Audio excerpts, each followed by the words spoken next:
Welcome to Prop Modeling. Today we are turning the iconic Shiv from The Last of Us into a fully detailed 3D model. We'll start by modeling the blade itself from scratch using clean topology techniques. Then we'll move on to the bandages, made entirely with modifiers like shrink wrap, solidify, and subdivision to get that wrapped handmade look. And finally, we'll set up a moody lighting scene and tweak the camera for a realistic render. Let's check it out.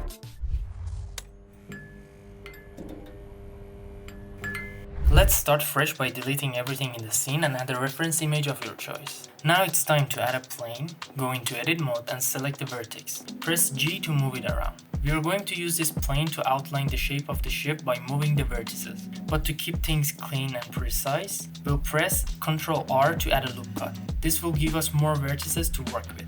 Once the shape is blocked out, hide the reference image, select the object again, go into edit mode, press A to select all faces, then press E to extrude. Extrude it a little bit, or as much as you like. Now, here comes the tricky part, the tip of the Shiv. Hold Shift, select the top vertices, press E, then Z to move them down and narrow the blade. To sharpen the tip even more, select any overlapping vertices, press M and choose Merge at Center. Repeat this with the others until you get a clean, sharp edge. At this point, the mesh is kind of a mess. Even with the shade smooth or subdivision surface modifier, it ends up looking more like a lumpy soap bar than a deadly Shiv. But don't worry, let me introduce you to QMeshify, a super useful add-on that quickly fixes bad topology. Let's set the density to 3 and remesh the model. But remember, the lower the value, the more detailed the mesh, so 3 works great here. Clean, smooth, and ready to go. Add a cylinder, rotate it, and delete the top and bottom faces using X. Scale it and position it over the handle where it looks best. Now we can add a shrink wrap modifier and select the shape as the target.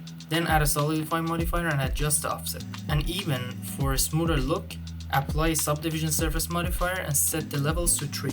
Tweak the size, thickness and offset until the bandage fits nicely. Now, duplicate it using Shift D, rotate it slightly on the Z-axis, and repeat the process to wrap it multiple times. You can make them thicker too if you want the handle to look chunkier or more wrapped. To create a rusty metal look, go to the Shading tab and use a combination of a principal BSDF, color wraps, and texture coordinate, UV mapping nodes to add pre-made bump maps, scratches, and roughness using image textures. Alternatively, you can go to the Material tab and simply play with the metallic, roughness, and base color setting to get a glossy metal effect. Quick and easy. Since the bandages are low poly cylinders, we'll apply a high quality texture. Here's how. Visit blenderkit.com, sign up, and download the Blender Kit add-on. Back in Blender, go to Edit, Preferences, Add-ons, Install from File, and select the zip file. Once installed, you can paste the item link into the Blender Kit panel to apply the textures automatically. If you head back to the Shading tab, you'll be able to tweak material properties to better fit your scene.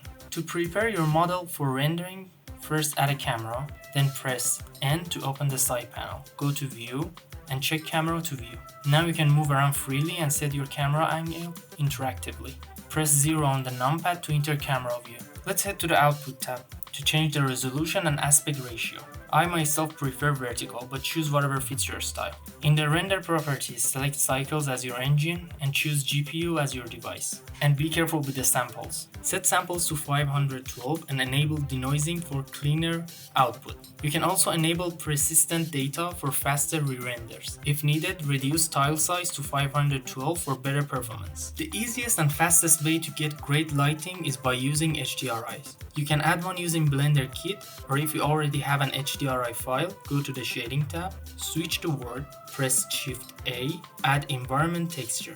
Load your HDRI. Adjust rotation, exposure, or contrast for the look you want. Alternatively, you can go fully manual, change the word background strength, add point and area lights, and adjust their power, color, and size from the Light Data tab. Once everything's in place, hit F12 and let it render. And there is it, our lovely post-apocalyptic, tragically disposable ship. I even added a little blood on the bandages to make it feel more at home in the world of The Last of Us. You can also download the full blend file complete with all textures. Links are in the description. Don't forget to like and subscribe, and in the comments let me know which iconic game prop should I model next. Thanks a ton for watching!